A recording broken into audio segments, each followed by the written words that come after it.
नमस्कार। आज के युग में जिस चीज से हर व्यक्ति परेशान है वह है धन की कमी। तो इसी विषय पर आज मैं आपको कुछ महालक्ष्मी जी की कृपा की प्राप्ति के प्रमुख 5 टोटके या उपाय बताने जा रहा हूँ। आशा करता हूँ यदि आप इनका प्रयोग करेंगे तो महालक्ष्मी की कृपा आपके जीवन में अवश्य ही आएगी तथा आपको सुख समृद्धि की प्राप्ति होगी। सर्वप्रथम आप सदैव याद रखें कि कभी भी किसी भी व्यक्ति से कोई भी चीज मुफ्त में न लें। सदैव जो भी आप सेवा ले रहे हैं अथवा वस्तु ले रहे हैं उसका मूल्य अवश्य ही चुकाएं। कभी भी किसी भी व्यक्ति को धोखा देकर धन प्राप्ति की इच्छा ना रखें, क्योंकि इस तरह से कमाया हुआ धन ना टिकता नहीं है। वह उस व्यक्ति और उस परिवार के ऊपर कर्ज के रूप में चढ़ जाता है। ऐसा करने से व्यक्ति को स्वयं के भाग्य और उसके कर्म से मिलने वाली समृद्धि और सफलता में सदैव ही बाधाएं आती हैं।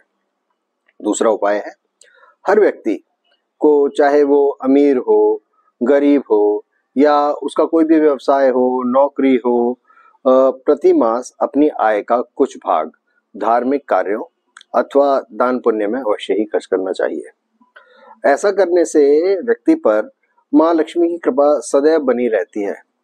व्यक्ति के परिवार में हर्ष, उल्लास और सहयोग का वातावरण बना रहता है तथा सामान्यतः वह अपने दायित्वों की पूर्ति के लिए पर्याप्त धन आसानी से कमा लेता है। तीसरा उपाय है कि अगर आप समृद्धि चाहते हैं तो सभी स्त्रियों को लक्ष्मी का स्वरूप माने। प्रत्येक स्त्री को संपूर्ण सम्मान दें। अपने घर की व्यवस्था अपनी धर्म पत्नी को सौंपें, वही आपके घर को चलाए। उसके काम में कभी भी त्रुटियां ना निकालें।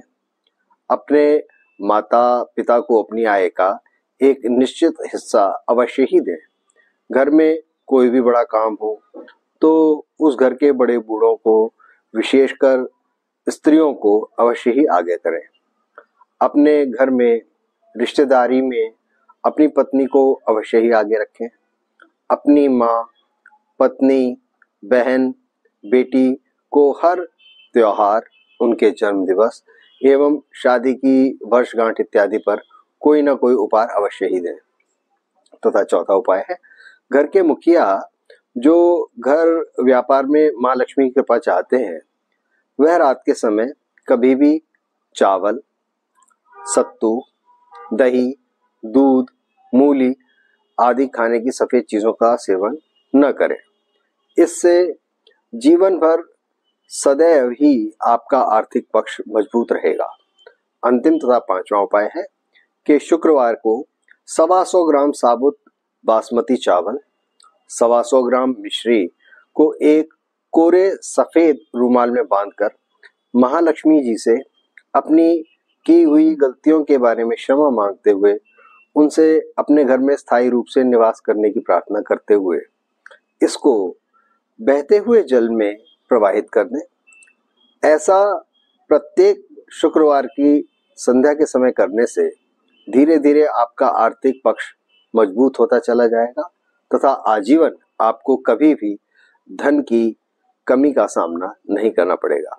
इसी प्रकार के और अन्य सरल तथा सुगम उपाय मैं लेकर आपके सामने प्रस्तुत होता रहूंगा।